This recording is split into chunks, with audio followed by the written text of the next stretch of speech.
If you have a smart speaker, you have access to the entire world of NPR and St. Louis Public Radio. All the latest news and all the captivating stories. Activate our voices with yours by telling your smart speaker to play St. Louis Public Radio.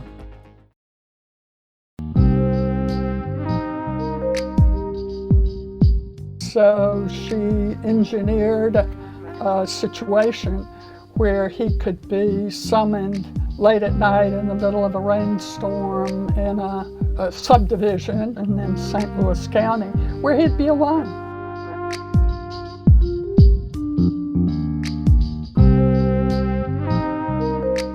It was assumed that most kidnapping was perpetrated by gangsters until the Lindbergh case. This really lifted the veil on the whole business that kidnapping had become. I'm Sarah Fensky. This is St. Louis on the Air. And before we move on, I want to remind you that the biggest source of St. Louis Public Radio's funding comes from listeners like you. Because you value what you hear on St. Louis on the Air, donate today. Go to stlpr.org/donate. That's stlpr.org/donate.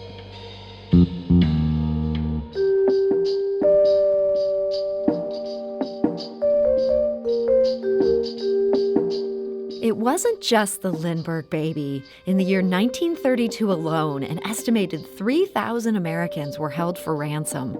The crimes became so common, the New York Times began publishing a regular feature called Recent Kidnappings in America. Wealthy families took out kidnap insurance, and St. Louis was labeled the kidnap capital of America. That's all from first-time author Carolyn Cox's riveting new nonfiction book. It's called The Snatch, Racket, the kidnapping epidemic that terrorized 1930s America. And Carolyn Cox joins us today to discuss it. Carolyn, welcome. Hi, Sarah. Nice to be with you. So, Carolyn, I'm so excited that you can join us to talk about this book. There's such fascinating history in here. And you actually start this book with a kidnapping in 1931 St. Louis. The victim was Dr. D. Kelly. Who was he? Well, Dr. Kelly was a celebrated ear, nose, and throat physician, probably the best in the region. He was married to a very lovely woman whose father was one of the original Standard Oil wealthy people. They were high society of every kind in St. Louis. They lived,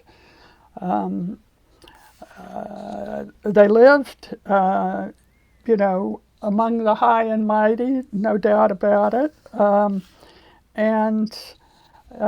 They lived in Portland Place, which was a gated and guarded community. So it was major news when a victim like Dr. Kelly could be snatched.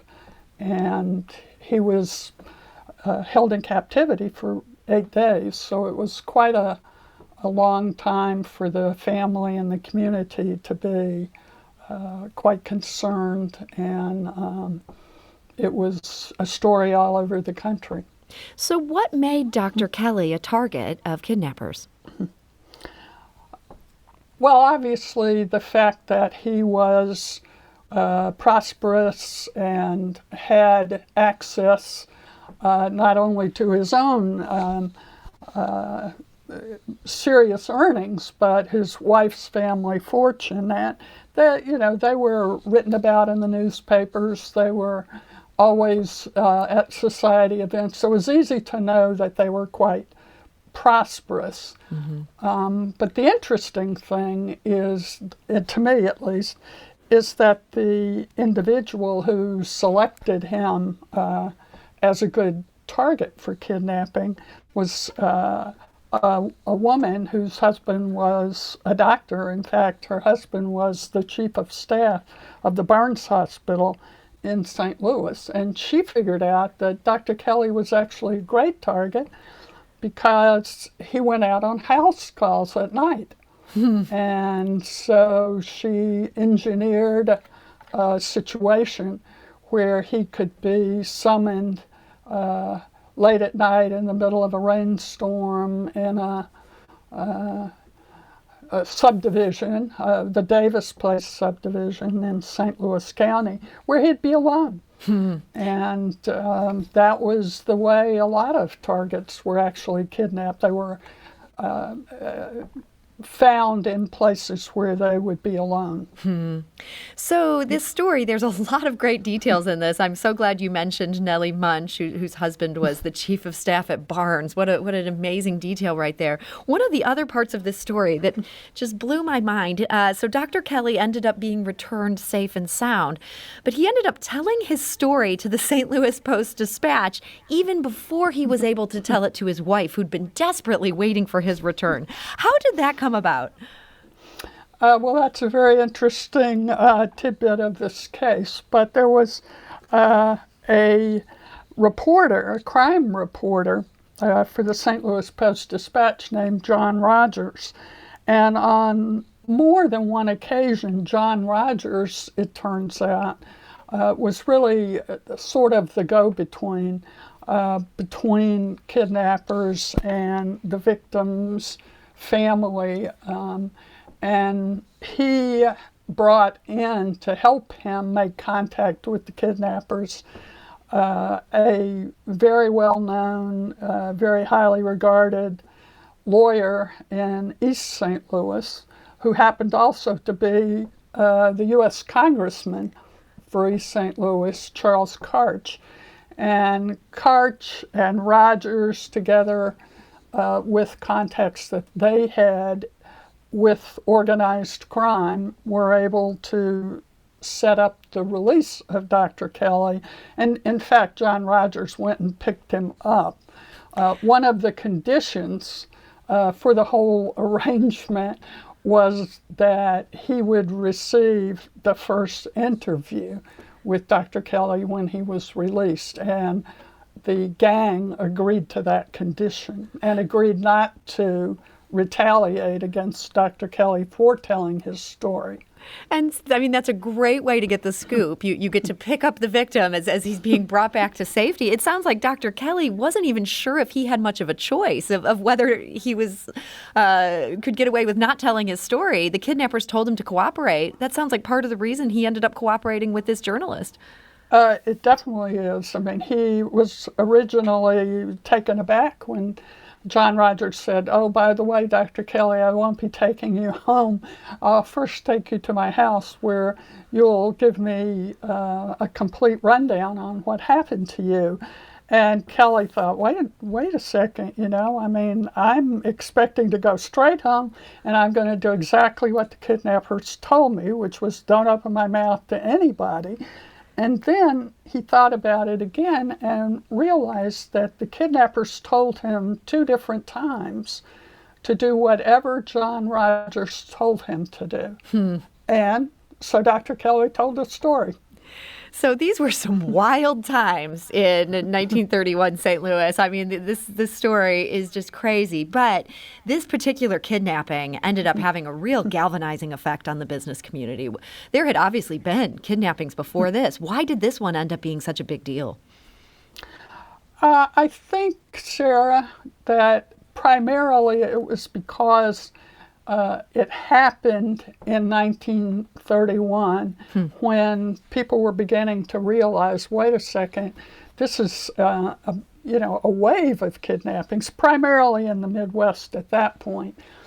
But the Chamber of Commerce of St. Louis was particularly bothered by this because St. Louis, according to the Chamber, was ideally situated to be an up-and-coming center of commerce and industry. And they put a lot of money into, marketing St. Louis to tourists and to business. And publicity like this was really devastating. And so the chairman of the Chamber of Commerce called together a lot of big players in St. Louis, the rich, the famous, the prosperous, and said, we've got to do something about this. And, that sort of started a whole presentation where people would stand up and say, well, this is what's happened to me. And the next one would stand up and say, and I'm afraid my family's going to be targeted, et cetera. So the upshot of that was that the St. Louis Chamber of Commerce actually orchestrated the effort to go to Congress and to ask Congress to make interstate kidnapping a federal crime for the first time. And what's interesting here is that it was initially J. Edgar Hoover who resisted this. Obviously, he would change his tune, and we'll talk about that in a minute. But why did he not seize this opportunity that these St. Louis businessmen had kind of laid the table for him? Well, he really wasn't, I would say, ever resistant to kidnapping becoming a federal crime. In fact, he was very hopeful that it would be because he wanted to use something, and kidnapping seemed to be a good idea, to use it as the signature crime of the FBI, to really show the world who the FBI was. But he didn't have jurisdiction to do that before the ultimate passage of the Lindbergh Law in 1932. So he was trying to edge his way into cases, but there was no jurisdiction at the time. So as you write in this book, the Lindbergh kidnapping really changed everything. Sort of this urgency they felt in St. Louis became something that people felt all around the country at that point. Tell us a bit about the impact that had. Well, it publicized kidnapping as nothing before ever had. A lot of people may have known someone or who had been kidnapped, but for the most part, until the Lindbergh case, it was assumed that most kidnapping was perpetrated by gangsters against other gangsters that were their enemies. And that was what it was for the most part. But in 1932, when little Charlie Lindbergh was stolen away from his home and ultimately found murdered, this really lifted the veil on the whole business that kidnapping had become in the United States. And then when Charles Lindbergh and his wife Anne actually had to go to the underworld, they had to ask gangsters to please help them contact the kidnappers of his son, whom they assumed were gangsters, which turned out not to be true. But they went to them hat in hand and begged them to help. And of course, the underworld actually really stepped up. They were some of the most active investigators in the very first days of the kidnapping. But when that became revealed throughout the country, that even the Lindberghs had to go to the underworld, then there was a mass level of almost hysteria about how the government couldn't stand up to the underworld, the government couldn't protect Americans, and kidnapping was the most heinous crime possible. So it was overnight an absolute slam dunk that the anti-kidnapping legislation would be enacted. It would have been enacted the morning after Charlie Lindbergh was kidnapped, except for the fact that the Lindberghs asked the Congress to hold off and not do it because they were afraid that it might discourage the kidnappers from returning the child. Carolyn, you mentioned there the idea of the Lindberghs appealing to the underworld for help, trying to get organized crime involved. And as you say, organized crime wanted to help in that case and wasn't able to locate this baby. It's interesting that there was some precedent for that. One of the other kidnappings that you detail in this book, this also happened in Missouri, also in 1931, just like the kidnapping of Dr. D. Kelly. This was businesswoman Nell Quinlan Donnelly in Kansas City. This is something where the mafia got involved and actually saved her. Tell us what happened in that case. That's another one of my favorite cases. Actually, Nell Donnelly was 40 years old. She was a first-time mother of a 17-week-old baby, and she was being driven home one evening in December by her chauffeur as they turned into the driveway of her home in Kansas City. The kidnappers just drove in right behind the car and blocked their exit. The gangsters with their guns pulled went and opened the doors of the car, and they crammed in beside Nell and her chauffeur. They pulled a bag over her head, a cloth bag over her head. She was kicking and screaming. Ultimately, they drove her across the state line into Kansas, about 15 miles away from her home, and hid her along with her chauffeur in the basement with the lights off. And her husband actually brought in their neighbor, who was a senator of Missouri, Senator Jim Reed, a very famous guy, ultimately ran for president, for Democratic Party nomination for president several times. But Jim Reed came in to kind of organize the rescue, and the first thing he did was call in the press and make a speech to the kidnappers, whoever they were, saying he was going to spend the rest of his life looking for Nell Donnelly, if she wasn't brought home unharmed immediately, and they could have their ransom money. But then as soon as he finished doing that, he picked up the telephone and called a man named Johnny Lazia, who was the head of the mafia in Kansas City, whose office, by the way, was in the Kansas City Police Department. It's quite a good detail right there. Yeah, I love that one. And Senator Reed, who was a fixture in the Pendergrass political machine, which explains why he knew Johnny Lazia and why Johnny Lazia picked up the phone. Senator Reed said, she better be back in 24 hours, or I'm personally going on the radio to tell a lot of stuff that I happen to know, Johnny, about your criminal activity. So Lazia knew immediately that this had nothing to do with organized crime in Kansas City, because Nell Donnelly was beloved throughout the city. She was probably the largest employer in the city during the Depression. She hired 1,000 people to make clothes for women, fashion for women.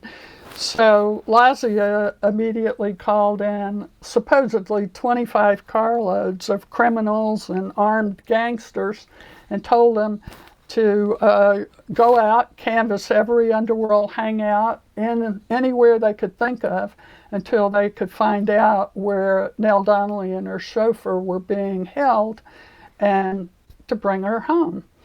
And sure enough, before dawn, they had found her in this horrible little cellar across the state line, and Nell and her chauffeur were terrified when they saw these masked people come in with guns, because they didn't really know who they were. They would rather have stayed with the kidnappers until one of the underworld figures carefully explained that they were actually her friends and they were there to rescue her. And they did. She and the chauffeur were left on the side of the road a few miles away, and they called the Kansas City police chief to tell him where to get them. So there's a happy ending on that one. Obviously, that is not what happened in the case of the Lindbergh baby. I mean, people were on pins and needles for weeks on that one, only for there to be the most tragic ending imaginable, that it turned out the kidnappers had killed this baby. And as you say, this gave the feds the ammo they needed to take over kidnapping and get some laws passed that would put this firmly in their jurisdiction. Is that what it really took to wipe out this epidemic. Well, certainly making interstate kidnapping a federal crime. By the way, it wasn't all kidnapping, just kidnapping that involved transportation of the victim across a state line. But making that a federal crime meant that the FBI could investigate those crimes, and the FBI had agents all over the United States, even Canada, Mexico, places like that. They could immediately search for victims, they could search for witnesses, they could track down kidnappers, and they could track ransom money as it was spent. So you have all of a sudden a whole footprint all over the country that was investigatory. It also meant that the United States Department of Justice could prosecute these federal kidnappings, and that took away much of the power of organized crime that had ways of evading the criminal process in state courts.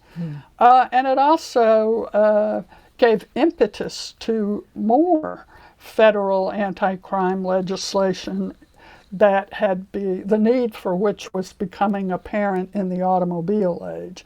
So I think that it was a real difference, not just a hoped-for difference, because it made the tracing of ransom money, among other things, possible. My guest today is Carolyn Cox. She's the author of The Snatch Racket, the kidnapping epidemic that terrorized 1930s America. This is a great book. There's so much history in this, and actually a lot of St. Louis history, as well as history of things happening across the Midwest where kidnapping seemed enormously popular. Carolyn, I'm curious to hear a little bit about your story. You were a partner at the law firm Wilmer Hale in Washington, D.C. What led you to have this second life as the author of nonfiction books and a book about kidnapping in particular? Well, that is an excellent question, Sarah, and I must say, many people ask that question. I kind of always wanted to see what it would be like to write a book. I like to read books. I live only about 15 miles away from the National Archives and Record Administration here in the Washington area, and so I knew I had at my disposal unbelievable treasure of archival material. And for some reason, pretty much all my life I've been fascinated by kidnapping. I mean, what would make a kidnapper do something like this? Why would somebody become a victim? All that sort of stuff interested me. And when I sat in front of my empty computer screen after I retired, I got to thinking, wait a second, why don't I try to figure out whether it's really true that the FBI was instrumental in attacking kidnapping and that it had a deserved reputation for investigating kidnappings. And I thought I'd find a book or two very easily. And after several days of searching, I realized nobody had really written that book. And it was something that I really wanted to know about. So one thing led to another. So you dug deeply into these cases that they investigated, and some of the things that you came up with that are now in this book is how in the process of stopping kidnapping or arresting kidnappers, the FBI took some real shortcuts as far as civil liberties are concerned. I'm thinking about how in one case, they knowingly tried the wrong gang for a kidnapping, and they didn't share this exculpatory evidence. Were you surprised by some of these things you found in the files that, frankly, don't make the FBI look so good? Yes and no. I definitely was startled when I would be flipping through these old files, and I would see wet ink notes by J. Edgar Hoover, sometimes red, and I knew not to pass that one over, sometimes blue ink. I was always startled when I found out that they deliberately evaded some restriction. Wiretapping was a particular problem at this time. The FBI had one justification after another for wiretapping, even when they were forbidden to do it. And the incident that you mentioned still troubles me.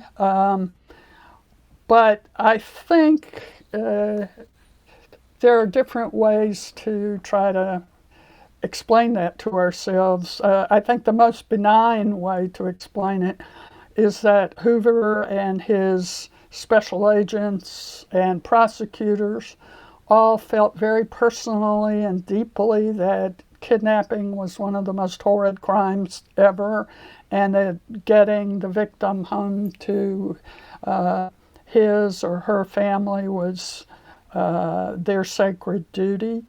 Beyond that, I think that the FBI did get into some bad habits that have been well documented in many other books and investigations, and this was no exception.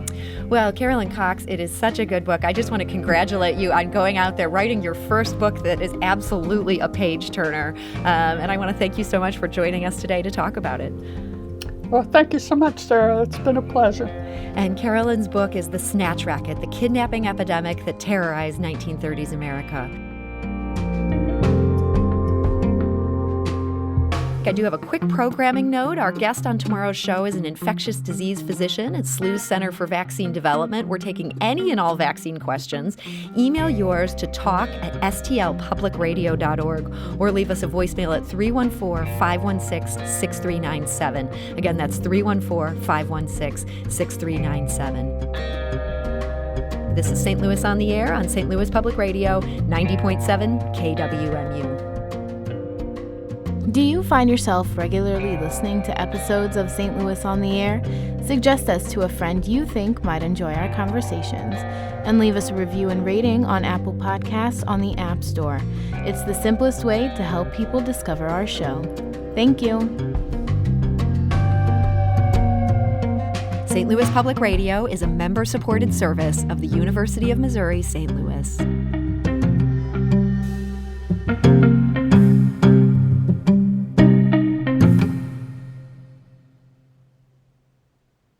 Support comes from the Missouri Forest Products Association, providing more than 41,000 jobs in the production of wood pallets, railroad ties, white oak barrels, hardwood floors, and more. Details at choosewood.com.